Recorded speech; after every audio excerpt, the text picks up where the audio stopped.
Hey, how's it going? I'm Kyle Brown with Clawhammer Supply, and in this video I'm going to show you how to assemble our electric element parts kit, which can be used with our stainless steel brewing system, our 8-gallon stainless steel still, and our 5 and 10-gallon copper distillers. Let's talk about the parts. We have the element adapter housing.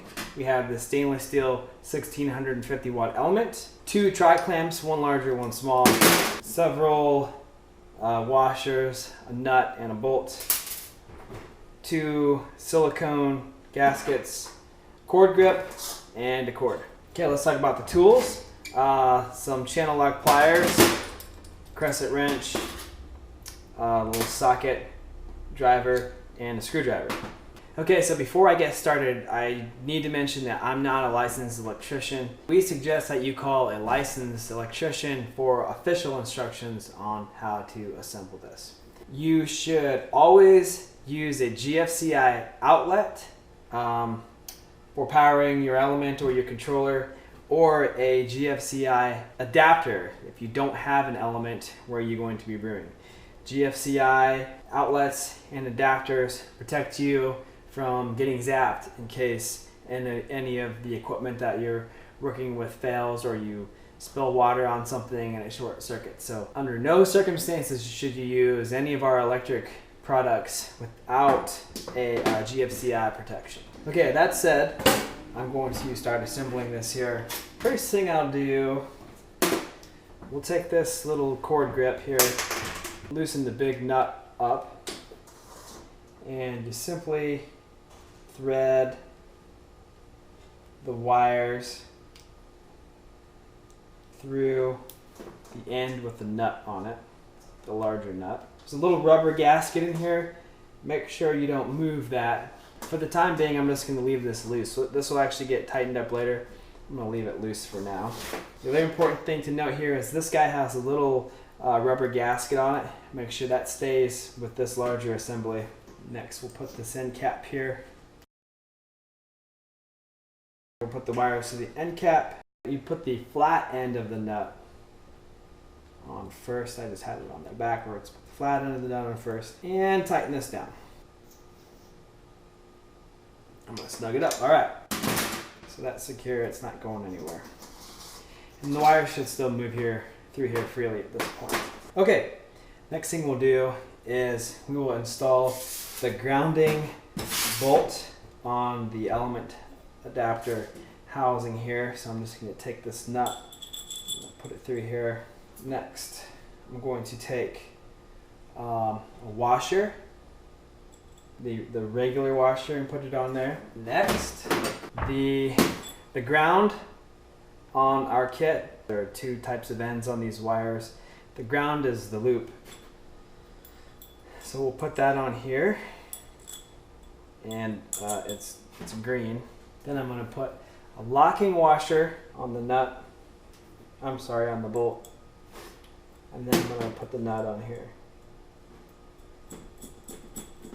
So the configuration is regular washer, the ground wire, the locking washer, then the nut. And all of that goes inside of the element adapter here. So I've got a socket here. I don't have a wrench this small, so I'm just going to use this crescent wrench. This would be a little easier if I did. But you want to make sure this thing is nice and tight. So this ground screw is very important, and as you'll see in a moment, you won't always be able to see this bolt, this nut on the inside. So before you brew, you always want to check this nut here. At the very least, check this to make sure it hasn't come loose. It shouldn't with the locking washer. You're not going to really see any vibration of the brew kit here. So this should be permanently stuck on there. But you want to be safe, so I always recommend that you check over your equipment, make sure everything's properly secured, attached, whatever, before you start brewing so you don't have any trouble. So the next thing we're going to do is we're going to install the element, and you just drop it in the top, the larger end of the adapter, and then you screw it in. Okay, so the reason I put this ground screw in here first is because it was easier for me to tighten it using the socket.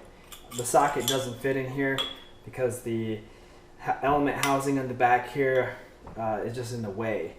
If you had like a little box wrench, you could go ahead and put the element in first and then tighten everything down there and do the ground screw last. That would fit in here. This doesn't, and as I mentioned, I don't have a little wrench small enough for this. Okay, so we've got this screwed in here. There is a gasket. There is a little silicone gasket on the inside here that gets sandwiched between the element that we screwed in here and the element housing. You can see the edge of it on the outside of this bolt, and you want to make sure that when you tighten this, you don't tighten it too much. It needs to be secure, but you don't want to compromise the silicone gasket. If you really torque on this thing, that thing can sort of like get smashed and spread out to the point that it actually won't properly seal between the element and the element housing.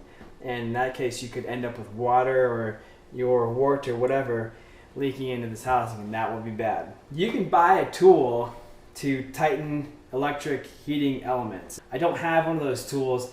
I'm guessing hardly anybody that buys this kit is going to have one of those tools. So what I'm going to do is gently use these pliers on the element here, and I'm going to tighten it on the element side. To avoid galling up the stainless here, I'm going to use a little paper towel or a rag, I guess, to provide some cushioning.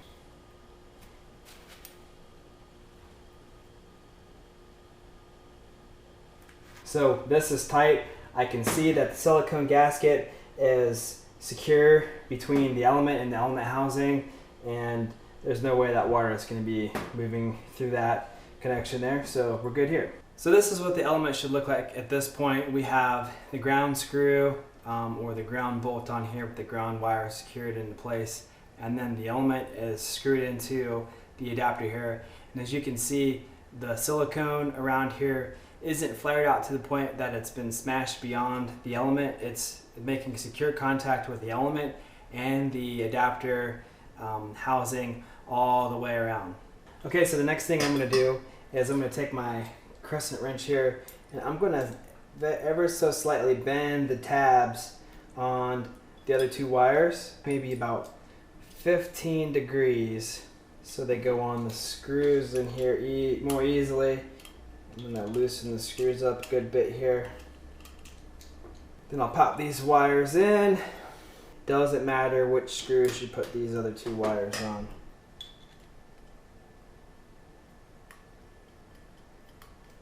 Okay, now I have all three wires attached. Alrighty, next step.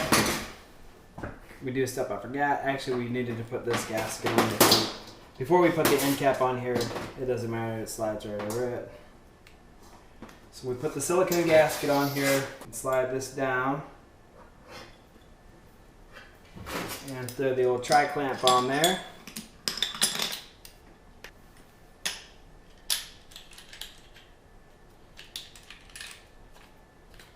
So you know what? Before I did this, what I would do is I'd fill a kettle up with water, or fill your still up with water, or whatever. Pop this in there and make absolutely certain that there is no water leaking into this housing via the element. You don't want that. You don't want that happening. Then I would secure all of this.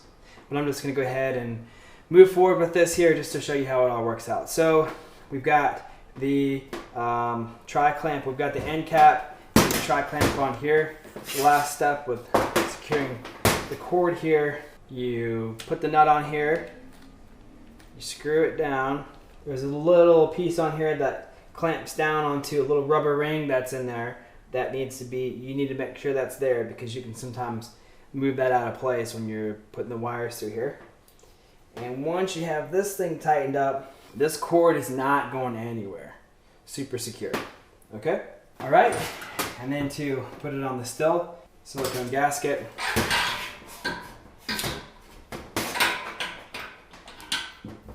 Tri-clamp. done. And in this configuration, our element actually plugs into our controller. We have two controllers, one analog, one digital. The element will plug into the controller, and then you would plug the controller into the wall. I'm going to mention it one more time. You either need to use a GFCI outlet or a GFCI adapter if you don't have one. The adapter just fits on the end of your extension cord, or you can even plug it right into the controller and into the wall if it was close enough. One last thing, don't be using like a tiny little extension cord that you'd use for a lamp or something like that on this controller and element. This is a 1650 watt element, so you need to be using a heavy duty contractor grade extension cord that's rated for 15 amps, at least 1650 watts at 110 volts. All right, I'm Kyle Brown with Clawhammer Supply. Thanks for watching this video. You can find more films and tutorials like these on our website and on our YouTube channel.